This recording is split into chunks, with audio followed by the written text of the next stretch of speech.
All right, hey guys, Jason here. We're going to talk about setting your quiver up on your bow. It's an important one. I see a lot of things that people don't quite do so right on this one, and so we want to hit it on here. First thing you got to understand is how you put your arrows in your quiver. Okay, I got my arrows in here. When you are going to get it, most of the time, most of your quivers today are going to come with nothing on there. They're going to be open foam, and you're going to make your own holes in them.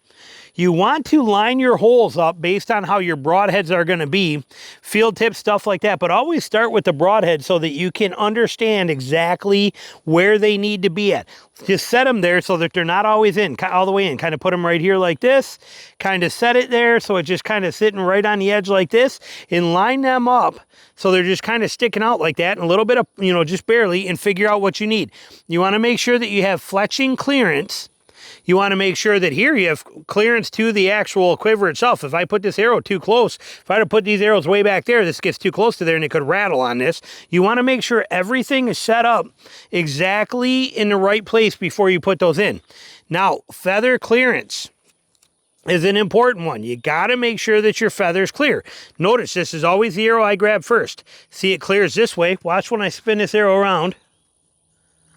Okay, and we put it in this way, still clears. It's important to me to make sure that I have clearance on that arrow, but look at how good the clearance is that way, which is how I carry it. Now, I can put it in this way and it not be a big deal, plus it's my first one, but look at how close that comes to those feathers there now. Okay, that can be an issue. You want to be always paying attention to this kind of stuff when you're setting up your quiver and your foam to make sure that you have good clearance around all of your feathers. That is very, very important. And I shoot a high back feather, so it's important that you have that set up. Yes, this one sticks out further because it is a Judo tip on there. Okay, these are all broadheads. That one is a Judo. That is why that one arrow sticks out, which is a question I get all the time. How come I shoot one long arrow? Okay, it's not one long arrow. It is because of the Judo tip. Here's my insert versus my inserts up there. So that's a thing to consider.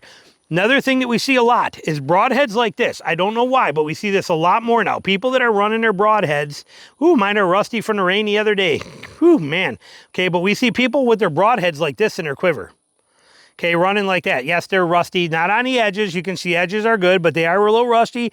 It's pouring rain for 2 straight days, but you can see how they run their heads like this. That's a very bad thing. Okay, that's dangerous. This quiver, all this foam is here for a reason. Put your arrows up into the foam like you're supposed to so that you're not going to get hurt, okay? Yes, I even do leave mine out just a smidge like that too. You can see just a little corner of them out, but you want those tucked in there so that you're not going to get hurt. That is the whole purpose of this thing.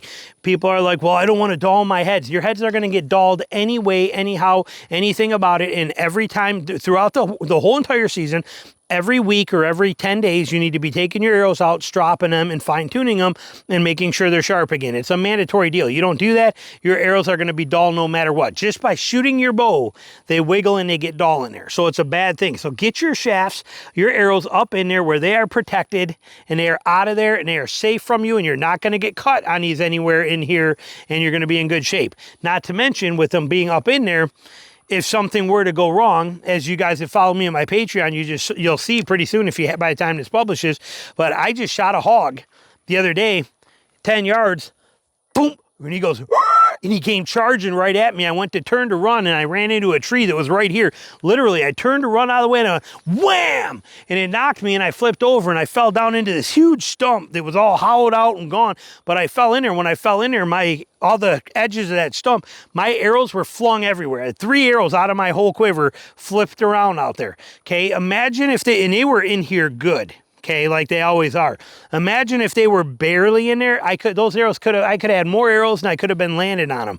You don't want to play that game. There is a reason you have this protection of this hood on here. Use it. Keep your arrows up there. But yet I see so many people on YouTube and stuff like that too that are running around with their arrows sticking out like that. Okay, with their broadheads like that. That is not how this is designed. Use it right. Get them up in there. Get them protected. Get them out of the way. It's the whole purpose of having a hood on there, for having the foam. You also notice I use white. Okay, Donnie makes it in gray, makes it all kinds of things, and when Donnie builds these quivers for me, he knows I like white. He just doesn't put any color in them. He makes his foam, and he makes them white for me, and I love it, because when I'm in a tree stand at night, or I just done hunt hog, whenever in low light conditions, I can see exactly where that slice is. That black slice is easy for me to identify. So I put my arrow right back in the same exact spot every single time. It's a beautiful thing for me to have that color in there. So I like that. Another thing we got to consider is your mounting, okay? One thing that's nice about Donnie's quivers is that the mounting points on the bow, okay, mounting points on the bow are not subjective to where the gripper or the hood is. These can be adjusted to any length you want. He can make this quiver longer. He can make the quiver shorter. He can make these grip points longer or shorter based on your bow, where they go. Okay, he knows what bow I shoot. He knows I shoot these Northern Miss Classics, an ASL style bow, and he knows it's 10 inches from here to here to give me the perfect amount to stay inside of my fade outs. The fade out is where the dark black color meets in right here, this color. Okay, that's the fade out. That black or that darker color, that dark brown, is the riser of the bow. And that does not flex. These limbs do not start flexing till right about here is where we get into the working part of the limb where we're going to start flexing. As long as I keep this gripper north of here, and I keep this one south of, you can see where that brown goes right up and extends out past there. As long as I keep that in his part, in the riser part, we're not affecting the working parts of the limb. Very important. Now I do offset mine. You notice that the distance from here to here and up here is much bigger. I do not want this down here by my sight window. I do not want this evened out, centered right here, where like here's center of the quiver. I don't want that down here. I want this moved up as much as I can. So that's what we're looking for. I also use that. I can wedge my hand when I'm carrying this into here, back in here like this, and it just helps keep that straight. My bow's not constantly twisting on me when I carry it. It works really good. So little crazy little things like that, but they definitely matter. Another thing. Okay, judos. You can carry judos two ways.